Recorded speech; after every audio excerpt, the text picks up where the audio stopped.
peace conference Corbyn attended before laying wreath featured speeches by Hamas terror chief. A peace conference that Jeremy Corbyn attended before going to a wreath-laying ceremony for the Munich killers featured speeches by terror chiefs who called violence magnificent and compared Israel to ISIS, MailOnline can reveal. At the event in Tunisia, top Hamas leader Oussama Hamdan presented a four-point vision to fight against Israel and praised the group's great success on the military and national levels, adding that the violence was magnificent. He had just given an interview to Lebanese media in which he said that the anti-Semitic myth that Jews drank Christian blood was not a figment of imagination or something taken from a film. It is a fact. Othman Jerandi, a former Tunisian foreign minister, also gave a speech at the conference and stated, "ISIS and Israel are the same thing." Other delegates included activist Zair al-Bara'i, who is close to the leadership of Hamas, and lawyer Sab al-Muqtar, who appeared as an expert witness to support extremist cleric Abu Hamza before he was deported from Britain. Corbyn described the event as a conference searching for peace. He said, "The only way we achieve peace is by bringing people together and talking to them." But the title of the event, held on September 30, 2014, was the International Conference on Monitoring the Palestinian Political and Legal Situation in the Light of Israeli Aggression.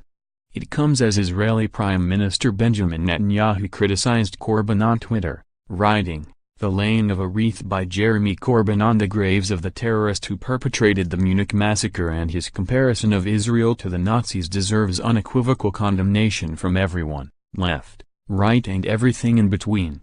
The revelations will add to the pressure on the Labour leader as he faces an increasing number of calls to resign. Corbyn admitted being present at the wreath-laying ceremony in Tunisia but said he did not think that he directly took part. The Daily Mail published photographs of him attending the tribute near the graves of terrorists linked to the murder of 11 Israelis at the 1972 massacre.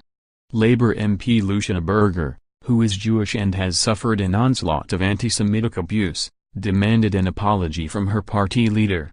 She said on Twitter, "Being present is the same as being involved. When I attend a memorial, my presence alone, whether I lay a wreath or not, demonstrates my association and support. There can also never be a fitting memorial for terrorists. Where is the apology?" 11 Israelis, including 9 members of the country's athletics team, were killed in the 1972 Munich massacre by Palestinian terrorists. Extremists in Black September took the Israelis hostages in their apartment in the Olympic Village. Photographs of the terrorists in balaclavas were beamed across the world as the authorities engaged in tense negotiations to try to free the hostages. But the standoff ended in a gun battle which saw all 11 of the Israeli hostages and a German policeman killed. Mr. Corbyn told Sky News, "A wreath was indeed laid by some of those who attended the conference to some who were killed in Paris in 1992. I was present when it was laid. I don't think I was actually involved in it. I was there because I wanted to see a fitting memorial to everyone who has died in every terrorist incident because we have to end it. You cannot pursue peace by a cycle of violence. The only way you can pursue peace is by a cycle of dialogue." But his remarks were met with a scathing response from anti-Semitism campaigners, who said he is still dodging questions. Ewan Phillips, spokesman for Labour Against Anti-Semitism, told MailOnline that Mr. Corbyn must be honest and admit the damage the latest scandal has done to his party. He said, "Jeremy Corbyn's claim that he wasn't involved in the wreath-laying ceremony, when pictures exist showing him laying the wreath himself, stretches credulity. Mr. Corbyn must first address the distress he has caused the widows of the Munich victims by being honest about what happened.